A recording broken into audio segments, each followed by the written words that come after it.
Le Barça a-t-il baissé son froc pour faire venir Antoine Griezmann? C'est une question peut-être bizarre pour certaines personnes, mais pour moi, c'est une question qui mérite vraiment d'être posée. Avant la Coupe du Monde, Antoine a dit qu'il dévoilerait sa destination ou s'il est resté avant le premier match, pour qu'il puisse parfaitement se concentrer sur sa compétition. Beaucoup d'avis étaient partagés. Il y avait énormément de monde qui pensait qu'il allait signer au Barça, et une très grosse partie aussi qui pensait qu'il allait rester à Madrid. Et une toute petite minorité qui était convaincue qu'il allait s'engager dans le club de Manchester United. Mais le grand débat de la soirée, c'est la manière dont le joueur a employé pour dévoiler sa nouvelle destination. C'est la première fois qu'un joueur de football dévoile sa nouvelle destination, sa réponse plutôt, sous forme d'un mini court-métrage. Mais ce qui a vraiment fait enrager le Barça, c'est que ce mini-film a été réalisé par l'entreprise de Gérard Piqué. Et ça, personne n'était au courant. Au match Barça-Atlético de la saison 2018-2019, Antoine se faisait siffler constamment à chaque prise de balle.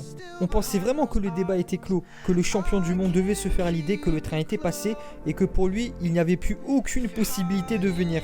Mais après la défaite contre Liverpool, les rumeurs ont repris de plus belle et cette fois-ci, c'est le joueur qui a émis l'envie de venir, qu'il regrettait d'être resté et qu'il était en train de faire la saison de trop. Et au fil des semaines, un éventuel transfert commence à être de plus en plus crédible. La clause allait passer de 200 à 120 millions d'euros à partir du 1er juillet, alors que quelques mois avant, voire quelques semaines, un journaliste interrogeait des supporters devant le Camp Nou et leur posait la question: que penses-tu de l'arrivée d'Antoine Griezmann? Est-ce que tu aimerais qu'il s'engage chez vous? Et énormément de supporters répondaient: après ce qu'il nous a fait, il peut rester, nous on n'en veut pas. Et c'est exactement à ce moment-là où je me suis posé la question: le Barça a-t-il baissé son froc, ou plutôt sont-ils en train de s'abaisser pour faire venir Antoine Griezmann? Voyant les négociations de plus en plus claires et précises, plusieurs anciennes personnalités du club ont pris la parole publiquement et ont affirmé que 10 ans en arrière, cela aurait été impossible que ce transfert ait eu lieu après l'humiliation que le champion du monde français aura fait subir au club catalan.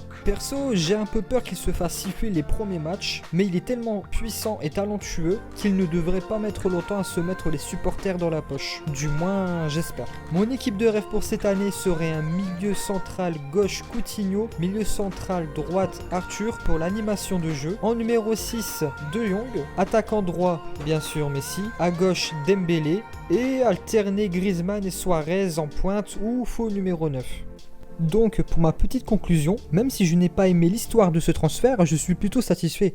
Je vais peut-être faire grincer quelques dents, mais entre Griezmann et Neymar, je préfère largement Antoine. Moins de talent et de spectacle, oui, mais Griezmann ne rechigne pas à faire les efforts défensifs et au contraire, il adore ça. Ce qui fera souffler énormément Messi, qui marche de plus en plus, et ça, c'est une réalité qu'on constate tous depuis quelques années. Et surtout, il ne se blesse pas, pour ne pas dire jamais, et pourtant il court énormément et enchaîne les performances de haut niveau de manière plus impressionnante.